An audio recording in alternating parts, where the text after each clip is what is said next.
Happy New Year and welcome to the 2021 Literary Nunnery Roundup. Literary Nunnery Roundup. You know, I only have to say Literary Nunnery like once a year anymore, so I'm just gonna give myself a pass and we're gonna jump in. Alright. I feel like 2021 was just not really a year for reading new stuff. I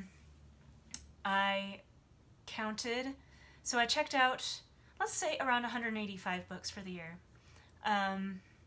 Give or take. It was 185. And of those, 77 were rereads. Stuff that I had read before. That's a little less than half.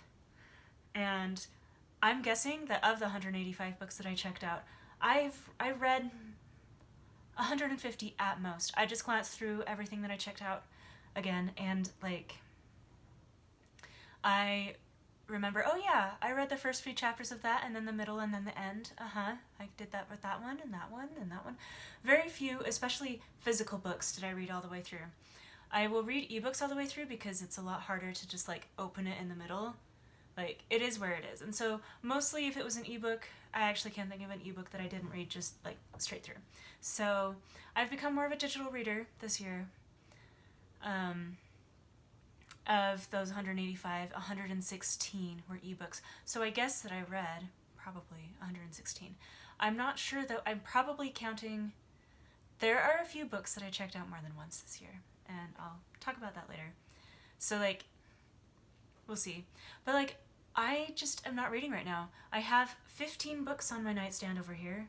I'm not going to show you because my bed's not made. 15.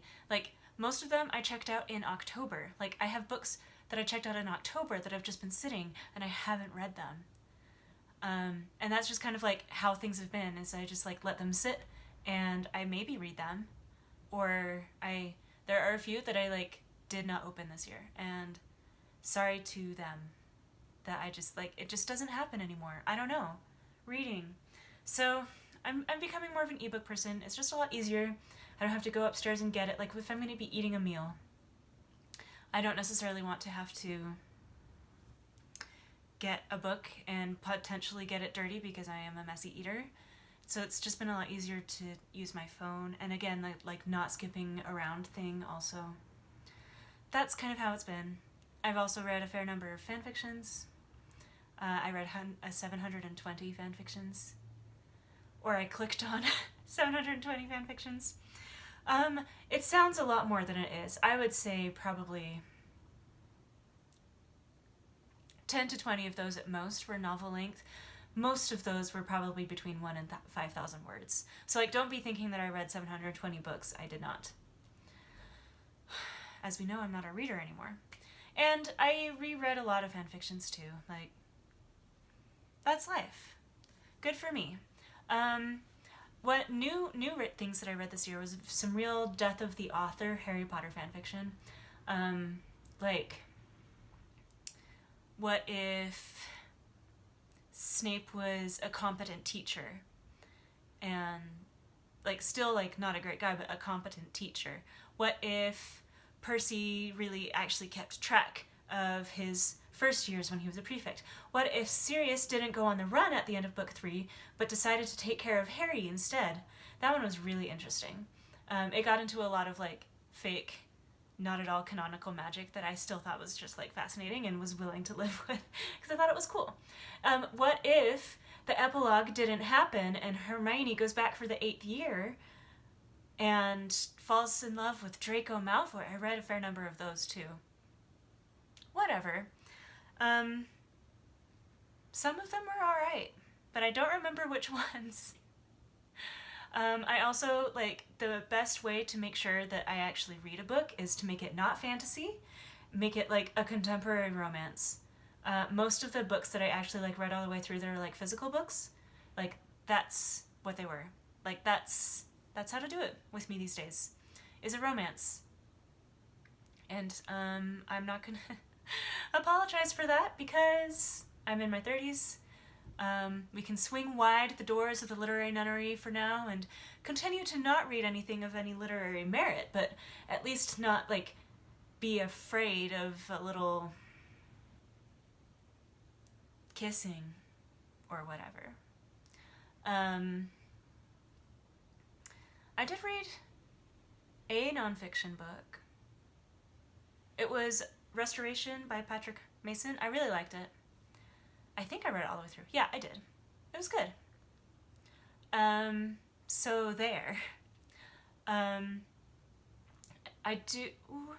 Since I was rereading so much this year, I thought I'd mention what caught my interest to come back to. One of them is the Chronicles of Elantra by Michelle Sagara. It's like cast in shadow, cast in oblivion, whatever. So I'd read some of them like 10 years ago, but we read them all out of order, and this time I was like, may as well start at the beginning and see like if they're any good.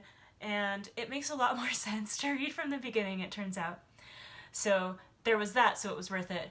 But it was also just like in every book there came a time where like the magic just like became so high, like high magic, high fantasy, that it couldn't be described, and I had no idea what was going on. And that happened in every single book, and I just thought that was really funny. Anyway, so that was kind of fun to come back to. I also reread the entire Sammy series by Wendelin van Dranen.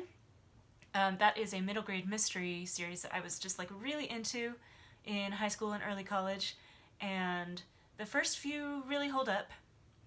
I've read them a lot of times, but not recently, and they just really hold up.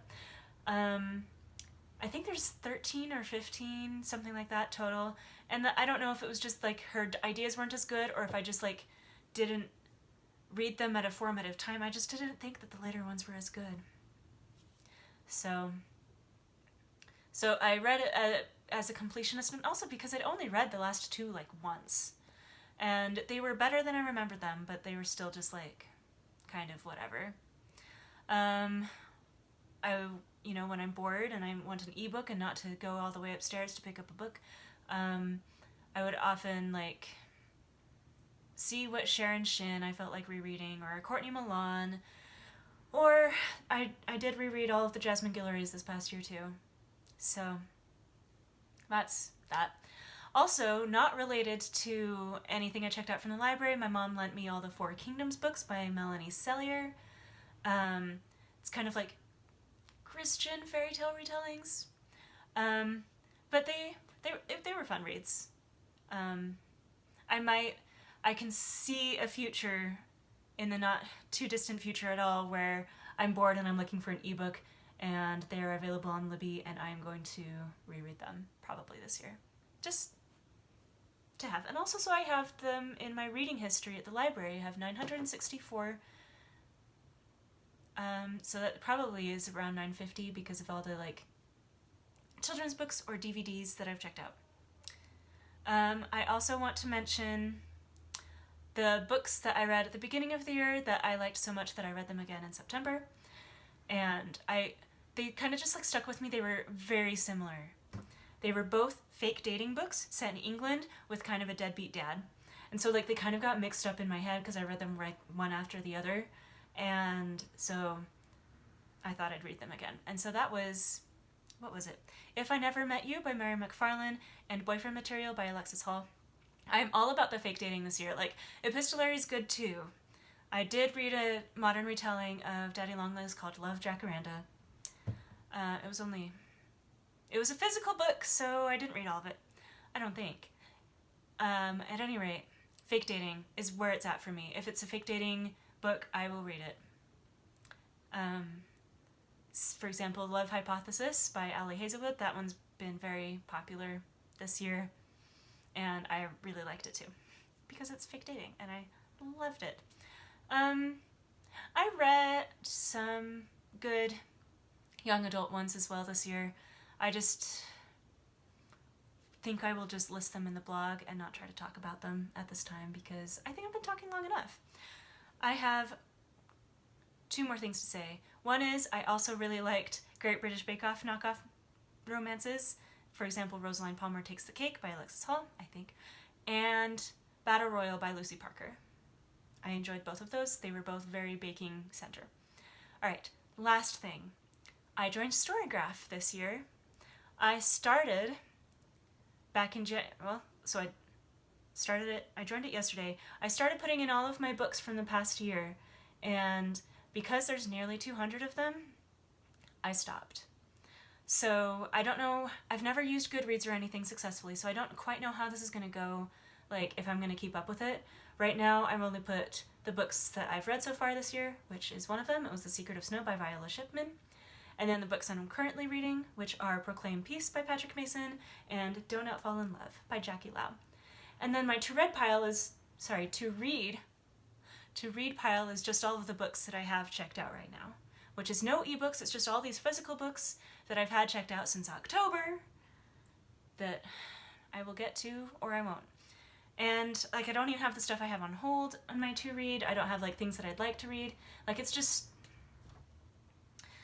too much. We'll see how Storygraph works for me. I may decide that it works for me. I may decide that it doesn't work for me.